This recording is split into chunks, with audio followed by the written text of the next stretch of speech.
Drazí rodiče, příbuzní, učitelé, kamarádi, známí, dovolte nám, abychom využili této příležitosti, a mohli začít děkovat.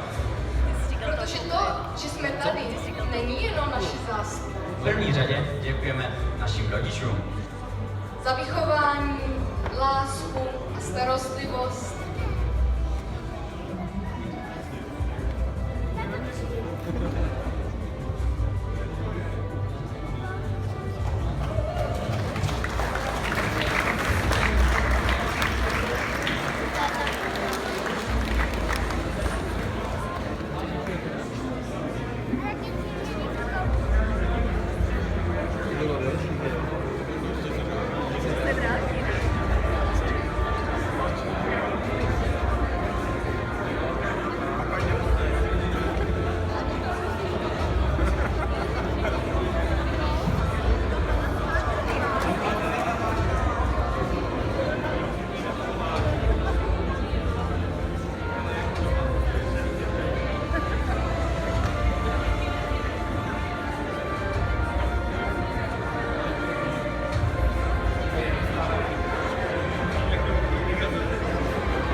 Dále bychom chtěli poděkovat našemu třídnímu inženýru Václavu Váňovi. Za to, jakou trpělivost nám obětoval a také za to, že se nám vždy snažil naši školní docházku zpříjemnit a také samozřejmě za to, že společně s paní Hozíkovou nám zorganizoval náš maturitní ples.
Děkujeme panu Františku Rokovi, který byl jich třídní 3 roky.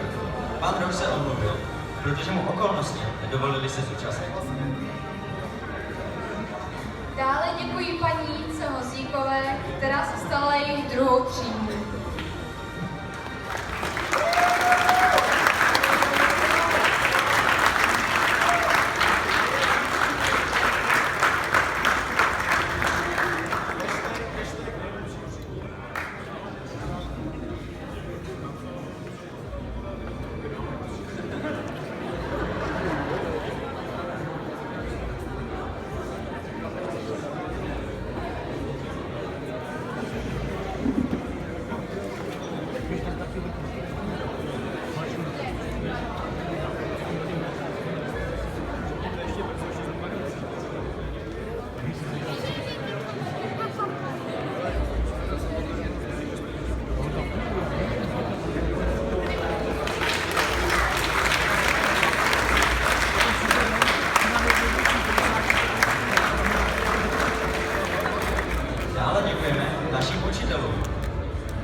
tím jsme snad vyčerpali všechny a všechno, takže přejeme vám krásný zbytek večera.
Počkej, Nikolo, zapomněli jsme na jednu starou tradici.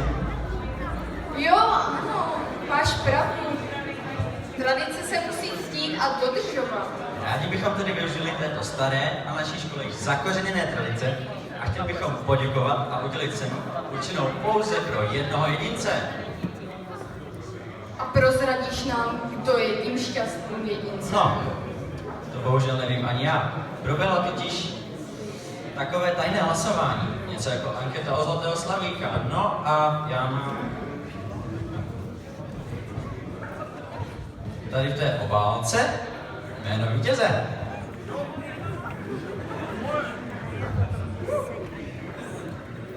Já jsem hrozně zvědavá. Můžu tu obálku otevřít? Samozřejmě. A zatím neříkej, kdo to je.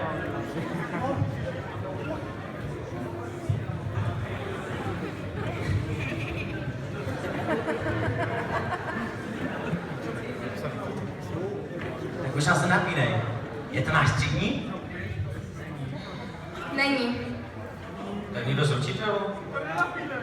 Taky ne. Tak kdo to teda je? Je to nadřízený nadřízeného našeho pana třídního. Prosím tedy pana ředitele, aby se dostavil sem k nám na pódium a převzal si cenu.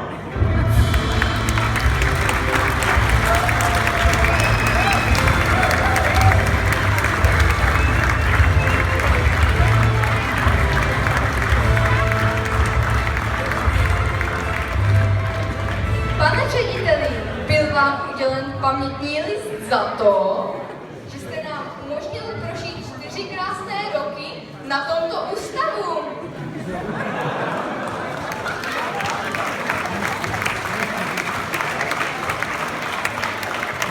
Děkujeme.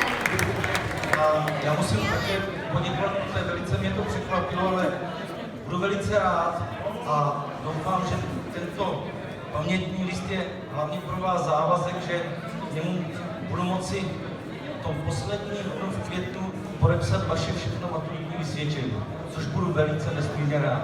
Takže já vám přeji hodně zdaru a za tuto cenu moc a moc děkuji. Pěkný večer.